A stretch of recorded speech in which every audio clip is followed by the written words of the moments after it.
Welcome back, dear listeners, to Deep Spinach.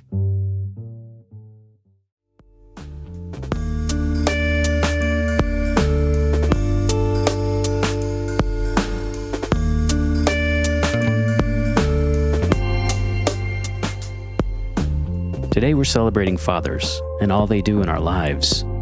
Things they taught us, sacrifices they've made for us, everything they've done for us that helped make us who we are. Now I realize some may not have fathers in their lives. Maybe they've passed, or maybe for one reason or another, they're no longer in the picture. Or maybe you have an adoptive family and have yet to locate your biological father. Whatever your particular situation, I'd like you to think about who that person is for you and hold them in a special place. To start off the show, I'd like to introduce my own father, who's highly creative, has many code names, and a very unique sense of humor. Just some of the things I've come to admire about him over the years. That, and the fact that he supports our podcast. Hi, Ken Zoen here, hovering at 107.01 by 37.31. I am definitely impressed with Deep Spinach podcasts, partially because they are influenced by heavy gravity. I'm looking forward to further deepening of the Spinach podcasts. Okay, ready? I got 2 hole-in-ones. 2 hole-in-ones. Go! In addition to my own, I interviewed 2 other fathers, also family members since my early 20s, when my mother remarried. This is my stepbrother Ian, father of 2 boys, Ethan and Mason. For Ian, news of his fatherhood came in a highly unusual way. We found out that Ginger was pregnant, or my wife was going to have a baby about 2 weeks before, because her water broke. So that's how we found out. So yeah, it was 2 weeks. 2 weeks. Wow. So we did lots of preparing in 2 weeks. Definitely different.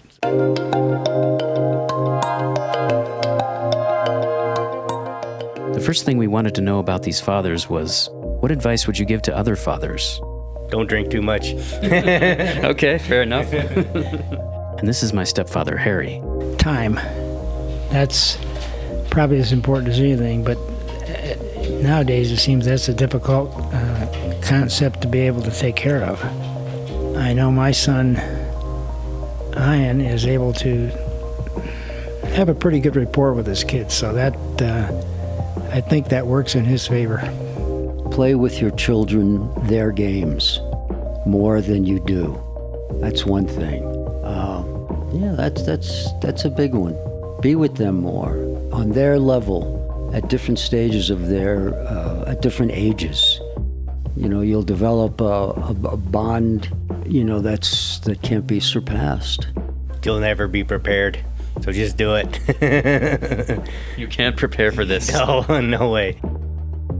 What do you like most about being a father? Well, you get to see your kids quite a bit if they're close to you. If not, then it's probably more difficult. But I have a fairly good relationship with my kids, so I see them and talk to them fairly constantly.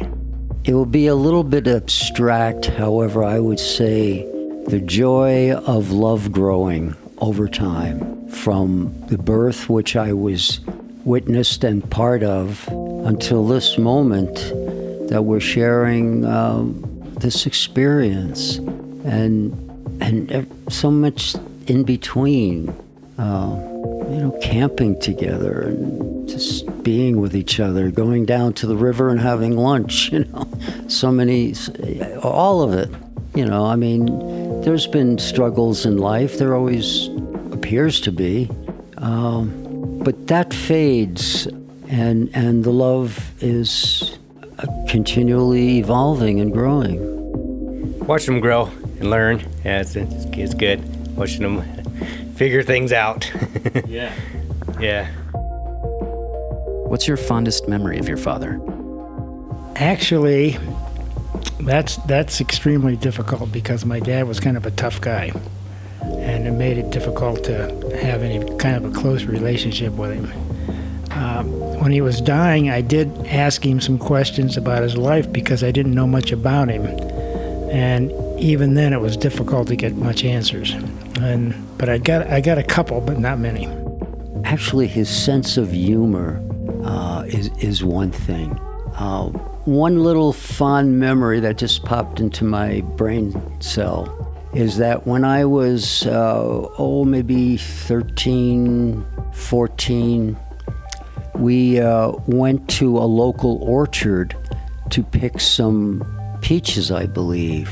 And instead of actually picking the peaches, we just simply bought a whole bushel and then went home and told my mother that we picked them. And it was his idea to do that. And I don't know that I appreciated it so much at the time, but I certainly do now. So that's a fond memory. Probably him teaching me how to work on motorcycles. Of course. Yeah. I'm very grateful to be able to say that both my father and stepfather are still very present in my life. And to respond to the last question, I would say I had a very pleasant memory of my entire immediate family traveling to the Yucatan. And of course, some of my fondest memories are the many camping trips throughout the Southwest as a young boy, exploring canyons, climbing on big rocks, connecting with nature as I connected with my father. I really consider myself fortunate to have such a good relationship with him, and I don't take that for granted. The most difficult part of this episode is acknowledging those listeners who may not have had the closest relationship with their fathers. To them, I would say, hold on to whatever you can, as long as the door remains open, and hold a special place of peace for them. To all the fathers out there, wherever you may be, we wish you the very best Father's Day. We truly appreciate you. Thanks for listening. Thanks for staying with Deep Spinach for our inaugural season, picking up where our former podcast, SMT, left off. We invite you to check out some of those episodes on javimedia.net, and we hope you have a fantastic summer. We'll be back this fall with new episodes we think you'll really enjoy. Also coming this fall, be sure to stay tuned for our new podcast, Strange Lore. If you enjoy things strange and creepy, Strange Lore will guide you to the places that scare you. In the meantime, check out some of our videos on TikTok and other social media. You can send email to spinachdeep@gmail.com or use the hashtag DeepSpinach in your social media posts. Deep Spinach is a production of Javi Media, on the web at javimedia.net.